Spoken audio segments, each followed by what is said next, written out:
Hello welcome back to my YouTube channel. ಹೇಗಿದ್ದೀರಾ ಎಲ್ಲರೂ? ಚೆನ್ನಾಗಿದ್ದೀರಾ ಅಂತ ಭಾವಿಸ್ತೀನಿ. ನಾನು ಕೂಡ ಸೂಪರ್ ಆಗಿದ್ದೀನಿ. ನಾನಿವತ್ತು ಮಲೆನಾಡಿನ ಸ್ಪೆಷಲ್ ಮೆಂತ್ಯ ಕಡುಬು ಮಾಡ್ತಾಯಿದ್ದೀನಿ. ಸಖತ್ ಟೇಸ್ಟಿಯಾಗಿರುತ್ತೆ. ಸೊ ಇದನ್ನು ಯಾವ ರೀತಿ ಮಾಡೋದು ಅಂತ ಈಗ ತಿಳಿಸ್ತಾ ಇದ್ದೀನಿ. ಮೊದಲಿಗೆ ನಾನು 2 ಗ್ಲಾಸಷ್ಟು ಅಕ್ಕಿಯನ್ನು ತೊಗೊಂಡಿದ್ದೀನಿ. ಇದು ದೋಸೆ ಅಕ್ಕಿ. ಇದನ್ನು ಚೆನ್ನಾಗಿ ವಾಶ್ ಮಾಡ್ಕೊಂಡಿದ್ದೀನಿ. 2ರಿಂದ 3 ಸಲ ಚೆನ್ನಾಗಿ ವಾಶ್ ಮಾಡ್ಕೋಬೇಕು. ನಾನೀಗ ವಾಶ್ ಮಾಡಿಕೊಂಡು ಇಟ್ಕೊಂಡಿದ್ದೀನಿ. ದೋಸೆ ಇಡ್ಲಿಗೆ ಏನು ಅಕ್ಕಿ ಬಳಸ್ತೀರ ಅಲ್ವಾ, ಸೊ ಅದೇ ಅಕ್ಕಿನ ಇಲ್ಲಿ ಬಳಸ್ತಾ ಇದ್ದೀನಿ.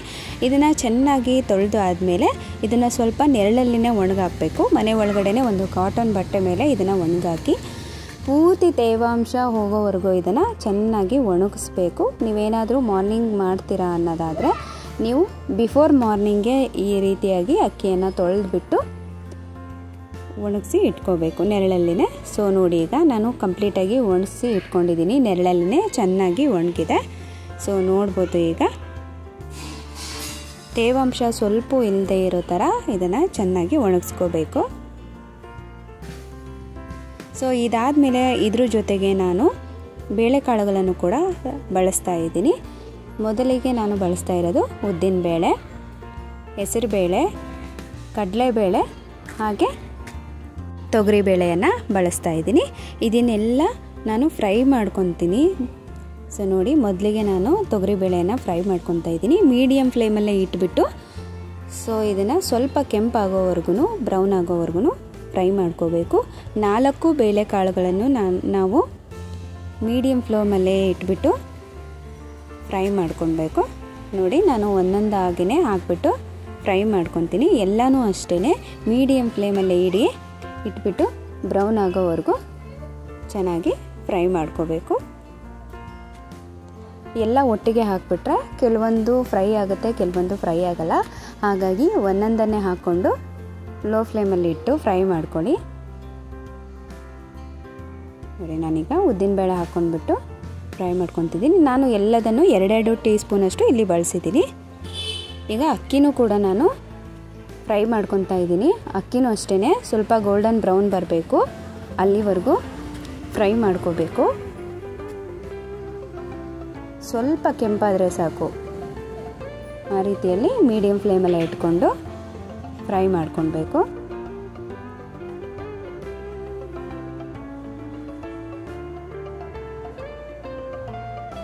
ನೋಡಿ, ಈ ರೀತಿಯಾಗಿ ಫ್ರೈ ಮಾಡ್ಕೋಬೇಕು. ಈಗ ಇದು ಕಂಪ್ಲೀಟಾಗಿ ಫ್ರೈ ಆಗಿದೆ. ಸೊ ಇದನ್ನೆಲ್ಲ ಈಗ ಮಿಕ್ಸ್ ಮಾಡ್ಕೊಂಡಿದ್ದೀನಿ. ಮಿಕ್ಸ್ ಆದಮೇಲೆ ಇದನ್ನು ಈಗ ಮಿಕ್ಸಿ ಮಾಡ್ಕೋಬೇಕು. ಯಾವ ರೀತಿ ಇದನ್ನು ಗ್ರೈಂಡ್ ಮಾಡ್ಕೋಬೇಕು ಅಂತಂದರೆ, ಸೊ ಇದು ತರಿ ಆಗಿರಬೇಕು. ನಾವು ಯಾವ ರೀತಿ ಉಪ್ಪಿಟ್ಟಿನ ರವೆ ಮಾಡ್ಕೊತೀವಲ್ವ ಆ ರೀತಿಯಾಗಿ ರವೆಯನ್ನು ಮಾಡ್ಕೊಬೇಕು. ಸೊ ನಾನೀಗ ಇದನ್ನು ಮಿಕ್ಸಿ ಮಾಡ್ಕೊತೀನಿ.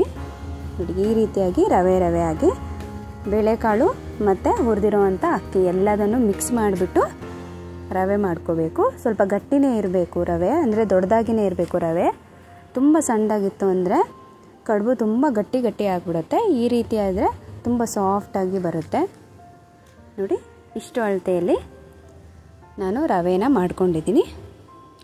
ಈಗ ನಾನು ಮೊದಲಿಗೆ ಒಂದು 2 ಗ್ಲಾಸಷ್ಟು ನೀರನ್ನು ಇಟ್ಕೊಂಡಿದ್ದೀನಿ. ನೀರು ಚೆನ್ನಾಗಿ ಕುದಿಬೇಕು.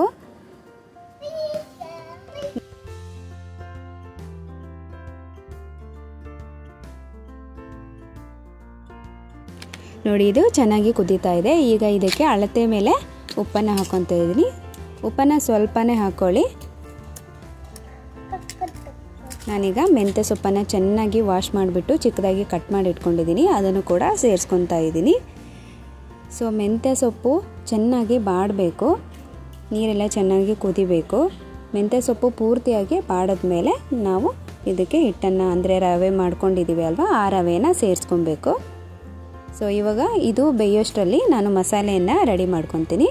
ಮಸಾಲೆಗೆ ನಾನಿಲ್ಲಿ ಶುಂಠಿ, ಜೀರಿಗೆ, ಬೆಳ್ಳುಳ್ಳಿ, ಕರಿಬೇವು ಮತ್ತು ಮೆಣಸಿನ್ಕಾಯನ್ನು ತೊಗೊಂಡಿದ್ದೀನಿ. ಸೊ ಹಸಿರು ಮೆಣಸಿನ್ಕಾಯಿ ಆದರೂ ಓಕೆನೇ. ನಾನಿಲ್ಲಿ ಮೆಣಸಿನ ಹಣ್ಣನ್ನು ತೊಗೊಂಡಿದ್ದೀನಿ. ಸೊ ಇದನ್ನೆಲ್ಲ ಸೇರಿಸ್ಬಿಟ್ಟು ಈಗ ಗ್ರೈಂಡ್ ಮಾಡ್ಕೊತೀನಿ. ನೋಡಿ, ಈಗ ಕಂಪ್ಲೀಟಾಗಿ ಇದು ಬೆಂದಿದೆ. ಮೆಂತ್ಯ ಸೊಪ್ಪೆಲ್ಲ ಚೆನ್ನಾಗಿ ಬಾಡ್ಕೊಂಡಿದೆ. ಸೊ ಈಗ ನಾನು ರುಬ್ಬಿಟ್ಕೊಂಡಿರೋಂಥ ಮಸಾಲೆಯನ್ನು ಹಾಕ್ಕೊತಾ ಇದ್ದೀನಿ. ಮಸಾಲೆ ಅಂದರೆ ಏನು ಮೆಣಸಿನ್ಕಾಯಿ, ಶುಂಠಿ, ಬೆಳ್ಳುಳ್ಳಿ ಇತ್ತಲ್ವ ಅದನ್ನೇ ರುಬ್ಕೊಂಡಿದ್ದೀನಿ. ಸೊ ಅದನ್ನು ಇದಕ್ಕೆ ಸೇರಿಸ್ತಾ ಇದ್ದೀನಿ. ಇದನ್ನೆಲ್ಲ ಚೆನ್ನಾಗಿ ಮಿಕ್ಸ್ ಮಾಡ್ಕೊಳ್ಳೋಣ.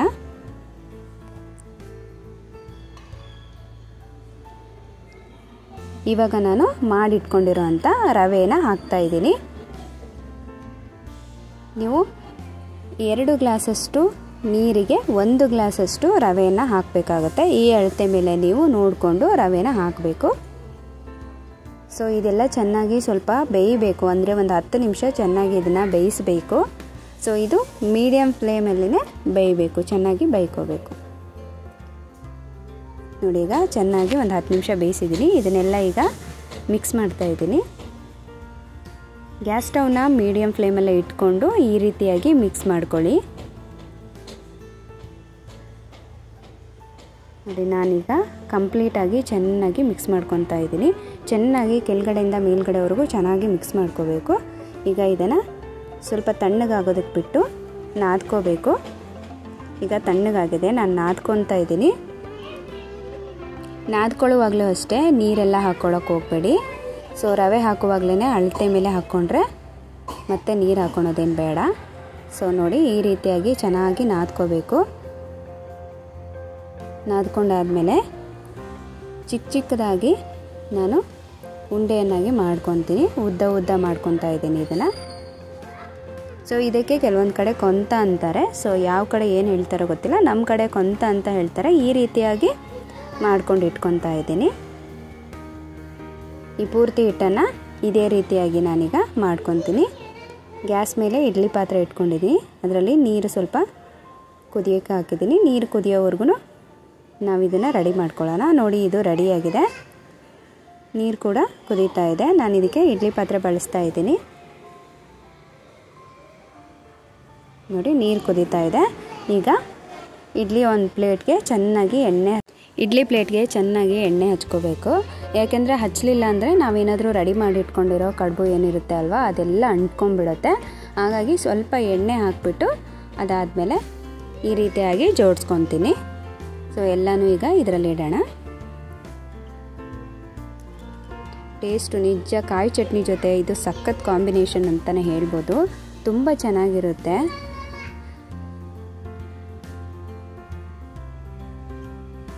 ಮಳೆಗಾಲದಲ್ಲಂತೂ ಬಿಸಿಯಾಗಿ ತಿನ್ನೋಕ್ಕೆ ತುಂಬ ಟೇಸ್ಟಿಯಾಗಿರುತ್ತೆ. ನಾನೀಗ ಲೀಡ್ನ ಕ್ಲೋಸ್ ಮಾಡ್ತೀನಿ. ಕ್ಲೋಸ್ ಮಾಡಿ ಒಂದು 15 ಮಿನಿಟ್ಸ್ ಚೆನ್ನಾಗಿ ಬೇಯ್ಕೋಬೇಕು. ನೋಡಿ 15 ಮಿನಿಟ್ಸ್ ಆಯಿತು. ಫೈನಲ್ ಆಗಿ ಮೆಂತ್ಯ ಕಡುಬು ರೆಡಿ ಆಯಿತು. ಸೊ ನೋಡಿ ಈ ಥರ ಪ್ರೆಸ್ ಮಾಡಿದಾಗ ಕೈಗೆ ಅಂಟಬಾರ್ದು, ಅಂಟಿದ್ರೆ ಇದು ಚೆನ್ನಾಗಿ ಬೆಂದಿಲ್ಲ ಅಂತ ಹೇಳ್ಬಿಟ್ಟು. ಈಗ ಚೆನ್ನಾಗಿ ಬೆಂದಿದೆ. ಸೊ ಇದನ್ನು ಒಂದು 5 ನಿಮಿಷ ಸ್ವಲ್ಪ ತಣ್ಣಗಾಕ್ಬಿಡೋಣ. ಅದಾದಮೇಲೆ ಚಿಕ್ಕದಾಗಿ ಸ್ಲೈಸ್ ಆಗಿ ಕಟ್ ಮಾಡ್ಕೊಳ್ಳೋಣ. ಸೊ ಕಟ್ ಮಾಡ್ಕೊಳ್ಳುವಾಗ ಚಾಕುಗೆ ಸ್ವಲ್ಪ ನೀರು ಅಥವಾ ಎಣ್ಣೆನ ಹಚ್ಚಿಬಿಟ್ಟು ಆಮೇಲೆ ಕಟ್ ಮಾಡ್ಕೊಳ್ಳಿ. ಇದರಿಂದ ಚೆನ್ನಾಗಿ ಸ್ಲೈಸ್ ಆಗಿ ಬರುತ್ತೆ. ಈಗ ನಾನು ಕಂಪ್ಲೀಟಾಗಿ ಕಟ್ ಮಾಡ್ಕೊಂಡಿದ್ದೀನಿ. ಇದಕ್ಕೆ ಒಗ್ಗರಣೆ ರೆಡಿ ಮಾಡಬೇಕು. ಸೊ ನಾನಿಲ್ಲಿ ಮೊದಲಿಗೆ ಒಂದು 3 ಈರುಳ್ಳಿನ ಚಿಕ್ಕದಾಗಿ ಕಟ್ ಮಾಡಿ ಇಟ್ಕೊಂಡಿದ್ದೀನಿ. ಕೊತ್ತಂಬರಿ ಸೊಪ್ಪು ತೊಗೊಂಡಿದ್ದೀನಿ, ಕರಿಬೇವು, ಅರಿಶಿಣ, ಇದು ಎಳ್ಳು ಗುರೆಳ್ಳು ಪುಡಿ ಅಂತಾರಲ್ವ, ಸೊ ಅದು ಇದು ಕೆಲವೊಂದು ಕಡೆ ಗೊತ್ತಿರಲ್ಲ ಅಂದ್ಕೊತೀನಿ. ಸೊ ಇದು ಕೊಬ್ಬರಿ ತುರಿ. ಸೊ ಈಗ ಹೇಗೆ ಮಾಡೋದು ಅಂತ ನೋಡೋಣ. ಈಗ ಒಲೆ ಮೇಲೆ ಒಂದು ಬಾಣಲೆಯನ್ನು ಇಟ್ಕೊಂಡಿದ್ದೀನಿ. ಇದಕ್ಕೆ ಸ್ವಲ್ಪ ಎಣ್ಣೆ ಜಾಸ್ತಿನೇ ಬೇಕು. ಎಣ್ಣೆ ಜಾಸ್ತಿ ಆದರೆ ಟೇಸ್ಟ್ ತುಂಬ ಚೆನ್ನಾಗಿ ಬರುತ್ತೆ. ಎಣ್ಣೆ ಬಿಸಿ ಆದಮೇಲೆ ಸ್ವಲ್ಪ ಕರಿಬೇವು ಹಾಕ್ಕೊತಾ ಇದ್ದೀನಿ. ಕಟ್ ಮಾಡಿರುವಂಥ ಈರುಳ್ಳಿಯನ್ನು ಹಾಕ್ಕೊಳ್ಳೋಣ. ತುಂಬ ಚಿಕ್ಕದಾಗಿ ಕಟ್ ಮಾಡ್ಕೊಳ್ಳಿ ಈರುಳ್ಳಿನ. ನೋಡಿ ಎಲ್ಲನೂ ಚೆನ್ನಾಗಿ ಮಿಕ್ಸ್ ಮಾಡ್ಕೊಳ್ಳೋಣ.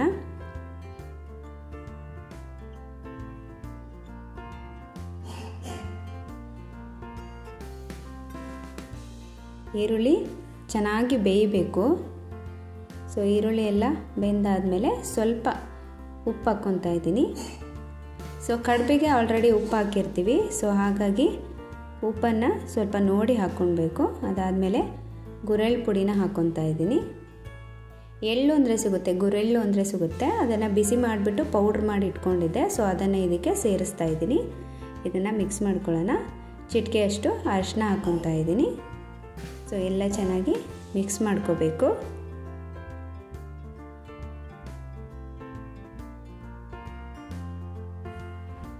ನೋಡಿ ಇದು ಚೆನ್ನಾಗಿ ಬೇಯಬೇಕು. ಈರುಳ್ಳಿ ಎಲ್ಲ ಚೆನ್ನಾಗಿ ಬೇಯಬೇಕು. ಇದಾದಮೇಲೆ ಕಟ್ ಮಾಡಿರುವಂಥ ಕಡುಬು ಎಲ್ಲ ಮೆಂತ್ಯ ಕಡುಬನ್ನು ಈ ಒಗ್ಗರಣೆಗೆ ಸೇರಿಸ್ಕೋಬೇಕು. ಸೊ ಗ್ಯಾಸ್ನ ಲೋ ಫ್ಲೇಮಲ್ಲಿ ಇಟ್ಕೊಂಡು ಸೊ ಇದನ್ನು ಸೇರಿಸ್ಕೊಳ್ಳಿ. ಅದಾದಮೇಲೆ ಎಲ್ಲ ಚೆನ್ನಾಗಿ ಈ ರೀತಿಯಾಗಿ ಮಿಕ್ಸ್ ಮಾಡ್ಕೋಬೇಕು.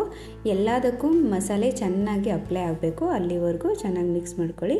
ನೋಡಿ ಫೈನಲಿ ಕಡುಬು ರೆಡಿ ಆಯಿತು. ಇದಕ್ಕೆ ಸ್ವಲ್ಪ ಮೇಲ್ಗಡೆ ಕೊಬ್ಬರಿ ತುರಿ ಹಾಕ್ತಾಯಿದ್ದೀನಿ. ಸೊ ಕೊಬ್ಬರಿ ತುರಿ ಹಾಕಿದರೆ ಟೇಸ್ಟ್ ಇನ್ನೂ ತುಂಬ ಚೆನ್ನಾಗಿ ಬರುತ್ತೆ. ಸೊ ನೋಡಿದ್ರೆ ಅಲ್ವಾ, ಫೈನಲಾಗಿ ಕಡುಬು ರೆಡಿ ಆಯಿತು. ತುಂಬಾ ಟೇಸ್ಟಿಯಾಗಿರುತ್ತೆ. ಸೊ ಇದನ್ನು ಕಾಯಿ ಚಟ್ನಿ ಜೊತೆಗೆ ತಿಂದ್ರಂತೂ ಸಖತ್ ಟೇಸ್ಟ್ ಕೊಡುತ್ತೆ. ಮೇಲ್ಗಡೆ ಸ್ವಲ್ಪ ಕೊತ್ತಂಬರಿ ಸೊಪ್ಪನ್ನು ಹಾಕ್ಕೊತಾ ಇದ್ದೀನಿ. ಸೊ ಹಾಕ್ಕೊಂಬಿಟ್ಟು ಚೆನ್ನಾಗಿ ಎಲ್ಲನೂ ಮಿಕ್ಸ್ ಮಾಡ್ಕೊಳ್ಳೋಣ. ಸೊ ನೋಡಿ ಫೈನಲಾಗಿ ಮಿಕ್ಸ್ ಮಾಡಿಕೊಂಡೆ. ಈ ರೀತಿಯಾಗಿ ಮೆಂತ್ಯ ಕಡುಬು ರೆಡಿ ಆಯಿತು. ಸೊ ನೋಡಿದ್ರೆ ಅಲ್ವಾ ಮೆಂತ್ಯ ಕಡುಬು ಮಾಡೋದು ಹೇಗೆ ಅಂತ ಹೇಳ್ಬಿಟ್ಟು ಸಖತ್ ಟೇಸ್ಟಿಯಾಗಿರುತ್ತೆ. ಸೊ ನೀವು ಕೂಡ ಮನೇಲಿ ಟ್ರೈ ಮಾಡಿದರೆ ಕಮೆಂಟ್ ಮಾಡಿ ತಿಳಿಸಿ. ನಾಳೆ ಮತ್ತೆ ಮುಂದಿನ ವೀಡಿಯೋದಲ್ಲಿ ಸಿಗ್ತೀನಿ. ಅಲ್ಲಿವರೆಗೂ ಟೇಕ್ ಕೇರ್, ಬಾಯ್.